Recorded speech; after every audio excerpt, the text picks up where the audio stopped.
Okay, so if you have just joined, welcome to HR Week 2023. Welcome to People Centric HR Day. Today it is all about people experiences and creating the best experiences for employees in our organization. So we are going to hear a lot of case studies, a lot of panels, a lot of sessions about recruitment and panels and well-being and so on. So if you're into hearing successful case studies, you're in the right place. In this case study, we are going to talk about how a company created a personalized benefits program for their employees, which in return provided boosted retention in their company and provided employee satisfaction. It is my pleasure to welcome to HR Week 2023 our next speaker, Miloš Petrović, Chief Operating Officer from Outsourced Insurance Professionals. Miloš, welcome to HR Week. Thank you, Alexandra. Nice meeting you, at least virtually, and the rest of the audience. I heard that the HR Week was a tremendous success from my HR colleagues from the company. So hopefully I'll manage to catch up sometime later this week, enjoy some of the sessions. Thank you. Thank you. Always a pleasure to meet you. I'm really hoping you are going to use this time to check the other sessions going on throughout the HR week. Remember that every day we have a different team for the day. Today it is all about people experiences. I know that you have an amazing case study, but before we start the session, I have to say huge thank you, to your HR team and to your company for supporting HR role community, always sharing best practices for all of us, because sharing is caring, right? So Exactly. if you are ready, yeah. So if you're Yes. ready, good luck with your presentation. I know it's going to be an awesome one. I know that we love to hear the journeys of successful stories. So how the journey went from the beginning till the end. And I'll come back a bit later to facilitate questions from the audience. Absolutely. A true pleasure again being here and extending my thanks to the HR role team. You guys are doing a tremendous job, and I think this conference benefits all of us leaders out there. I had a chance to attend the C-level day last year. Hopefully, again with a tight schedule, I'll try to make it this week too. So without further ado, hopefully you can see the presentation on the screen. So I'll just go ahead and start it. So we save some time for questions from the audience. Again, good day, everybody. My name is Miloš Petrović, and I'm CEO at OIP. We are a global talent and technology solution in the insurance industry. You can see my contact right there on the screen. So if by any chance I don't manage to answer some of your questions today, feel free to shoot me an email or let's connect through LinkedIn, and then we can, as Alexandra said, exchange experiences, learn and evolve as leaders and organizations.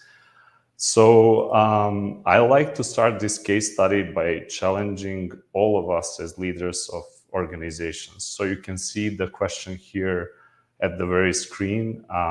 In other words, I'd like to ask a question.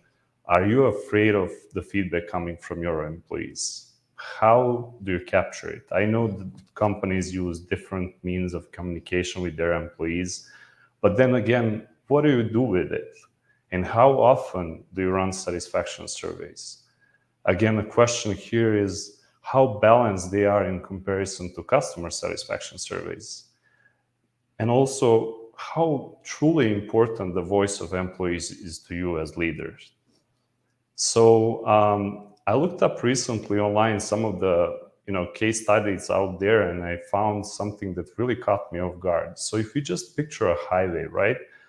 And look at the left and right lane. Based on some of the studies I looked up online, 70% of your time, customers are actually sitting in that left lane, meaning we are not moving as fast as we are when it comes to employee satisfaction surveys. And what do you think that's why?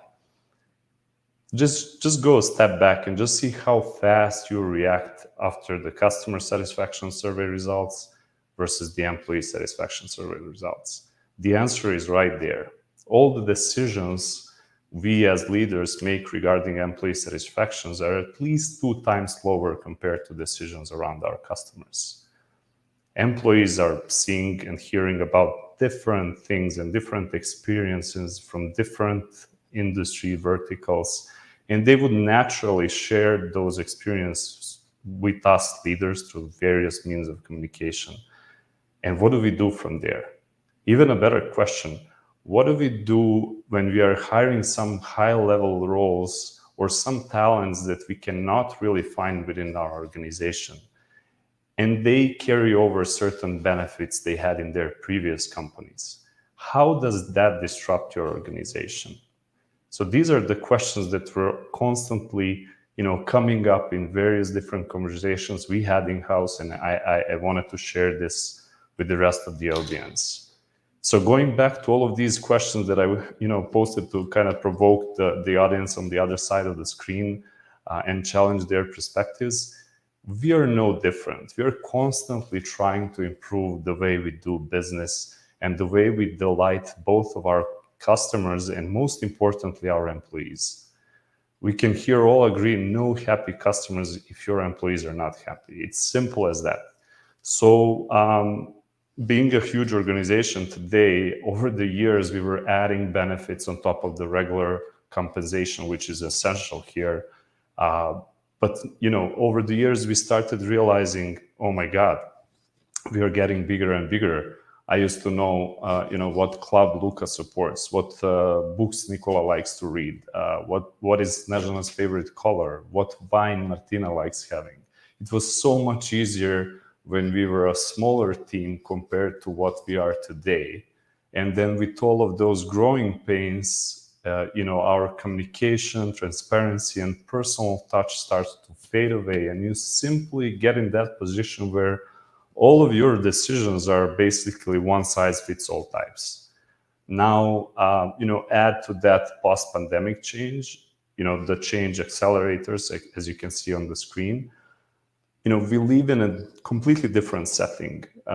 You start rethinking your position as an employer, as your employees could be everywhere, not just in your office space. So that led us to reimagine our approach. So it's no longer viewing our employees as a collective, but engaging with them as unique individuals. So we said, okay, let's forget about all of this, what we have been doing over the years. Yes, we had various different benefits, but we didn't have them structured. They were not as transparent as we wanted them to be. So we kind of sat down and said, let's do something that will be a future-proof and would provide fairness, equality, and everything else. So last year, we just sat down, we decided to revisit all the benefits we give to our employees. And to tackle that, we use the DMAKE principles. You guys are probably familiar with those. And we formed an expert team where we included our CFO for pre-validation on the budget end, our HR team, and myself. So together we did the assessment of what are we giving to our employees, how flexible those benefits are, and what is the budget we are spending. Do they like it? What did they share through the various means of communication? It could be personal interviews, annual self-appraisals, employee satisfaction surveys that we run at least twice a year, even exit interviews. So we needed something that is future-proof, transparent, and most effective solution. So we designed a system where all of our employees are able to choose the benefit package they earn based on their tenure and their role in the organization. So how does that look like? So you can see on the screen, this is a very high-level matrix.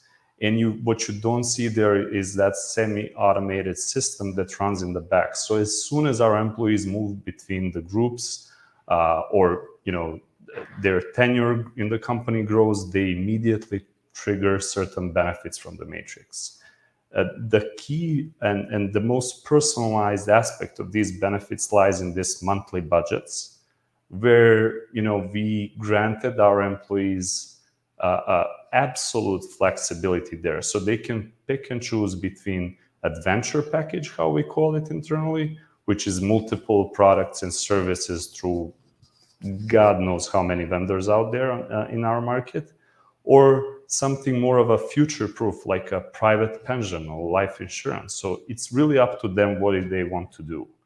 Now, this is what makes the difference. It's not about here's what I have for you, but I'm listening, I'm actively listening to you, and I'm having you to pick and choose what's up to your preference. And in some cases, feel free to change that month over month.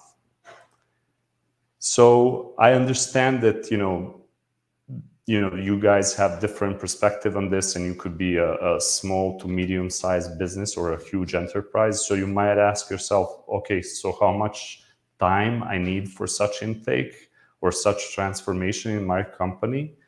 Having in mind that we are kind of between 500 to 1,000 employees, this was the timeline we needed to actually move the needle, move to that next phase with benefits. So the most challenging, obviously, part was in October, where we need to sit down, have multiple brainstorming sessions, poking holes, trying to match groups of roles, tenure, and benefit packages. It was a nightmare. It was a headache. We were all over the place, but we kind of started, finding some ways out of that maze.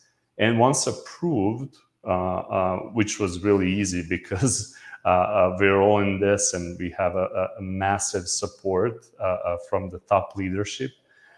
We went back to our employees. We thanked them for the feedback and their input. And we released another survey asking them to actually choose based on the new transparent model of benefits. What do they want and what do they need? So we started rolling out as of January 2023. Yes, we wanted to promote everything. Like I said, the transparency communications are clear here. We used the internal newsletter, social media. We had to integrate the new package in our company procedures.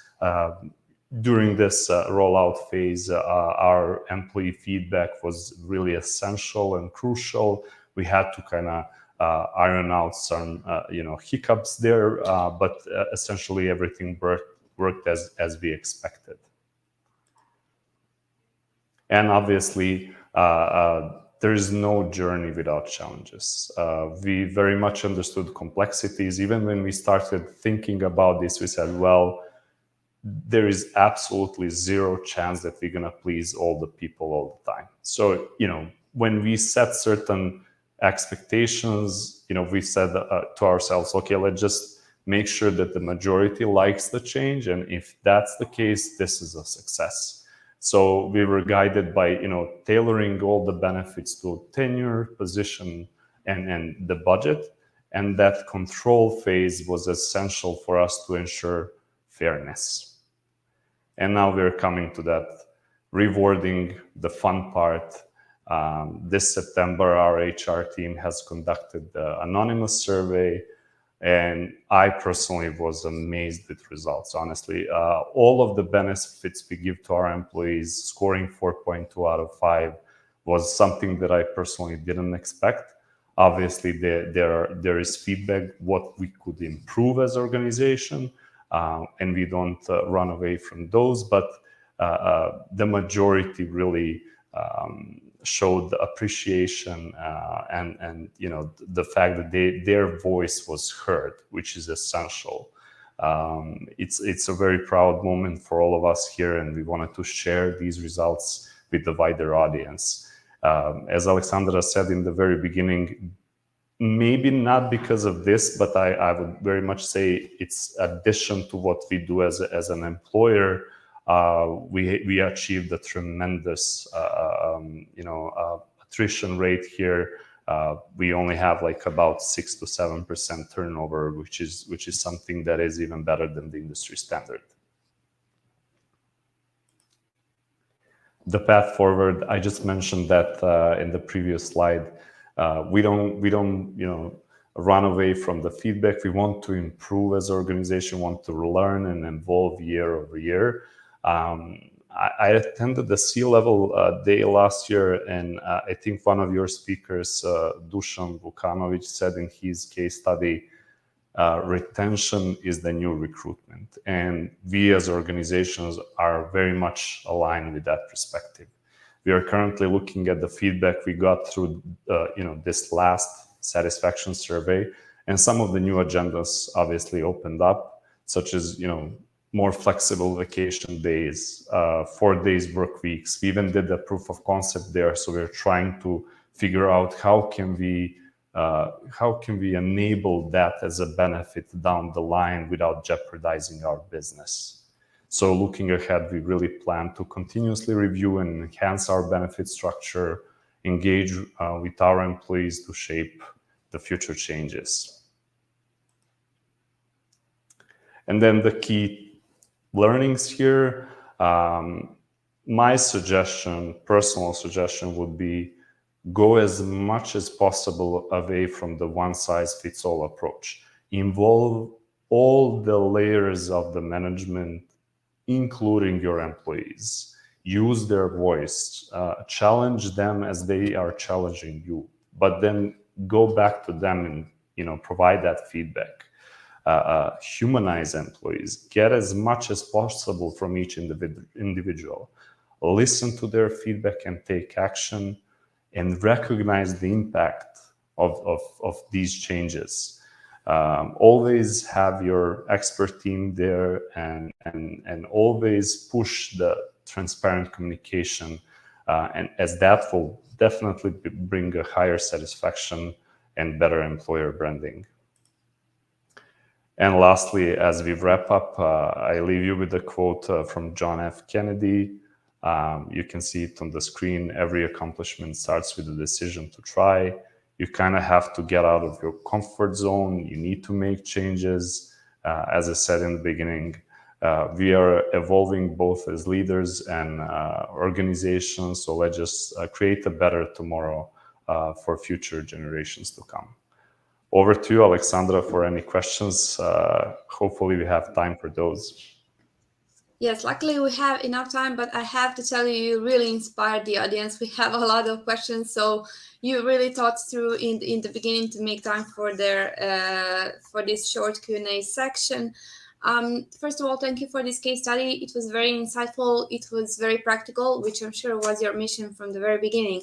So I'm going to just randomly choose in different order. One of the questions was, what proved better, asking for feedback anonymously or named, in terms of sincerity of people's responses?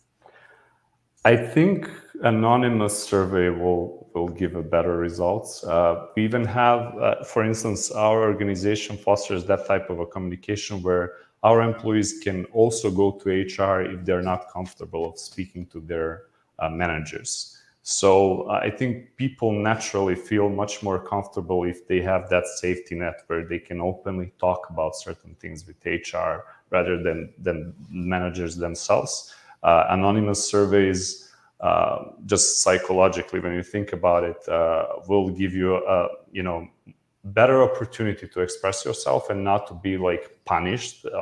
Even though we constantly tell our employees your feedback is essential, we like to hear what things are we doing wrong, or if we can do certain things better, we like to empower them. But not everybody is up for that, so we understand that. So I would definitely go with anonymous surveys. Yes, and probably with this you're creating an even more space, regardless of how open your culture is, for people to be free and share their opinion, even though whether good or bad. But there is one problem there. If you're not coming back to them for all the things that they mentioned there, or at least explaining through decision-making process, like why didn't we make certain changes, you're going to be demotivating them to participate in the future surveys.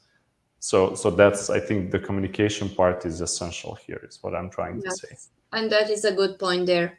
Moving on to next question, how to improve employee education on all the employee benefits available?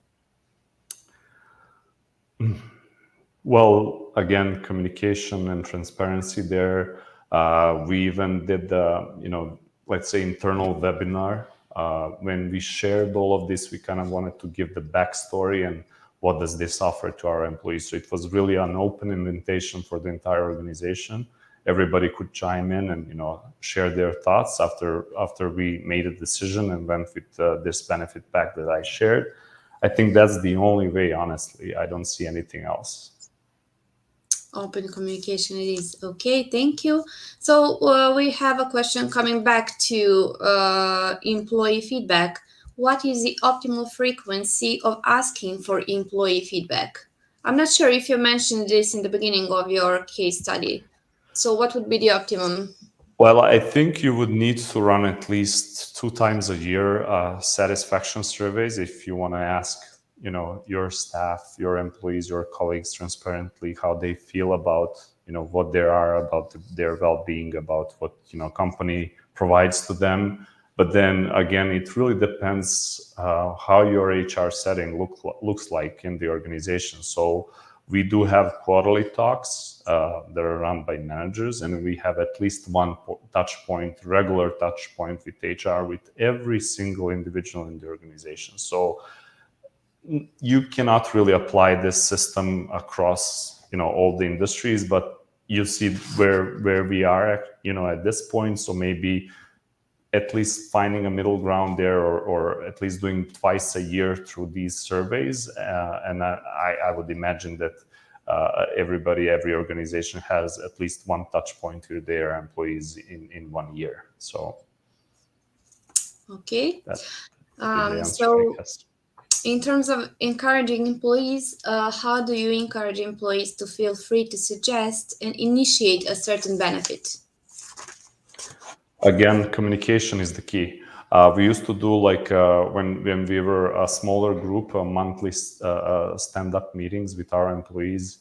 And when they see certain changes, I'm going to give you a silly example. So we were talking about lunch breaks.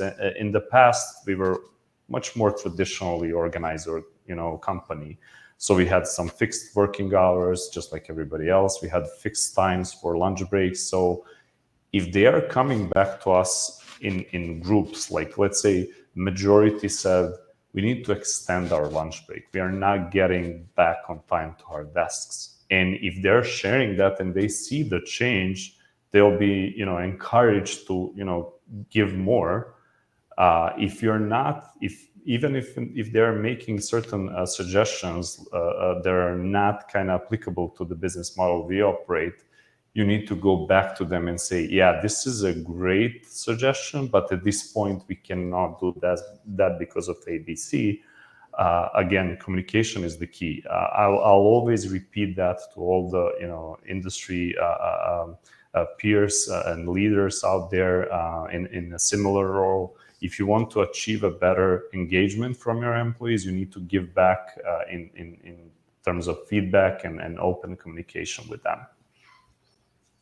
Opening communication and listening. Noted. Exactly. So I have one question that you already answered, even though it was not suggested to you. So we are left with only one question. Fortunately, we have enough time. How to find a balance between providing standardized benefits and offering personalized options to employees? Oof, that's a tricky one. I don't think we have enough time to respond to that. Whoever posted, please shoot over a quick email or connect with me on the LinkedIn. I'll give my in-depth thoughts on that. So we'll left it like a cherry on top for this session.